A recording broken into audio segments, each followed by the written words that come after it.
யோவான் 14 அதிகாரம் 1 வசனம், 14 முதல் 18 வசனங்கள் மற்றும் 21 வசனம். உங்கள் இருதயம் கலங்காதிருப்பதாக.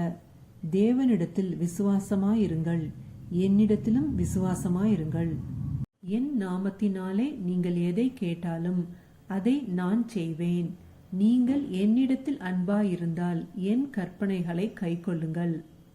நான் பிதாவை வேண்டிக் கொள்வேன், அப்பொழுது என்றைக்கும் உங்களுடனே கூட இருக்கும்படிக்கு சத்திய ஆவியாகிய வேறொரு தேற்றரவாளனை அவர் உங்களுக்கு தந்தருளுவார்.